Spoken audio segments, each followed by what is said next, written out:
Em Apocalipse capítulo 6 fala que quando ele vier, fala da ira do Cordeiro.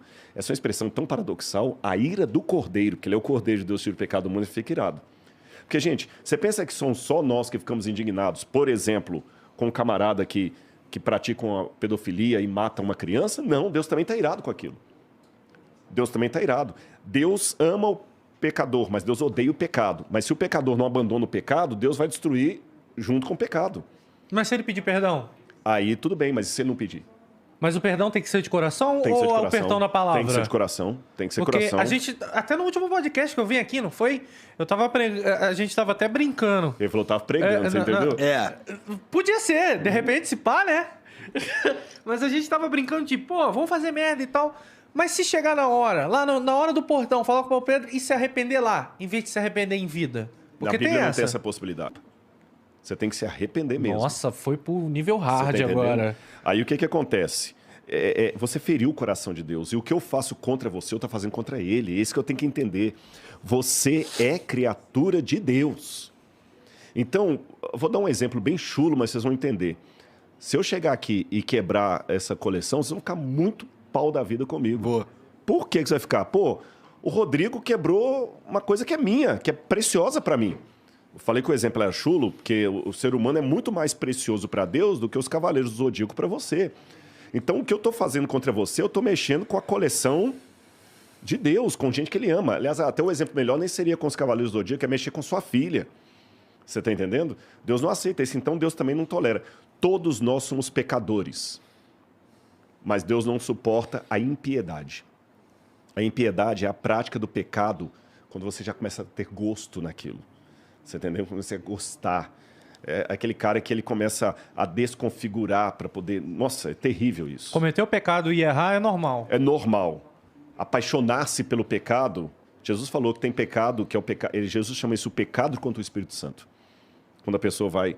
Bom, aí o que acontece? A Bíblia descreve 3 comportamentos que são até paradoxais. Fala da ira do Cordeiro em Apocalipse capítulo 6.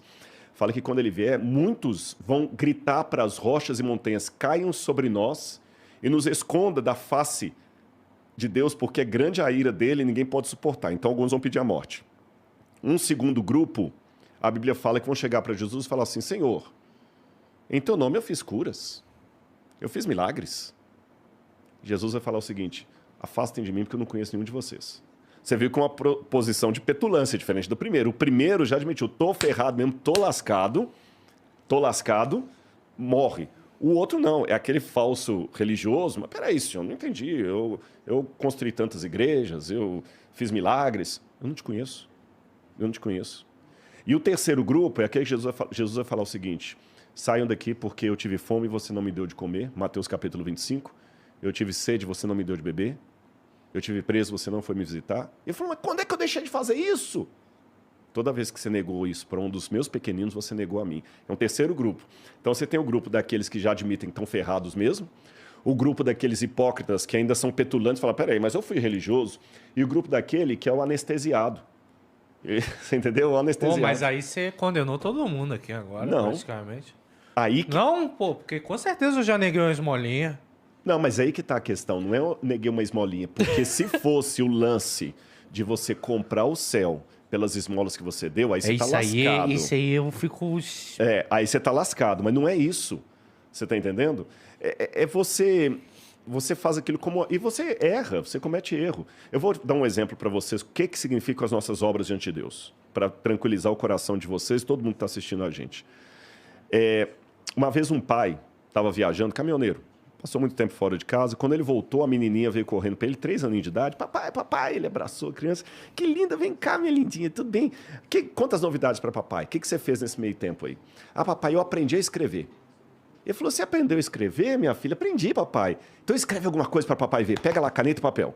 Ela pegou uma caneta, um papel. Já viu criança de 2, 3 anos? Não tem nem coordenação motora.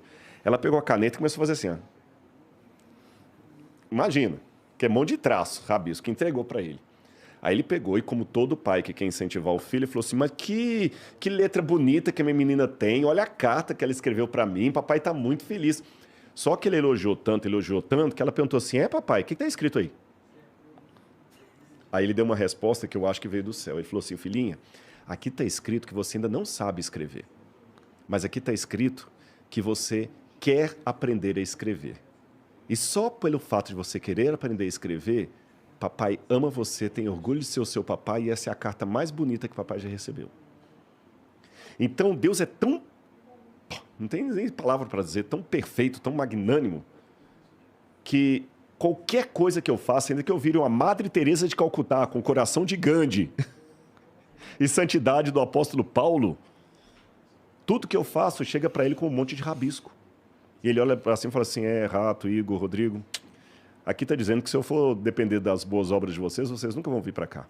Mas aqui está dizendo que vocês me amam e amam os meus filhos. Então, por minha graça, vocês vão entrar aqui, porque eu amo vocês e o céu vai ficar vazio se vocês não estiverem aqui.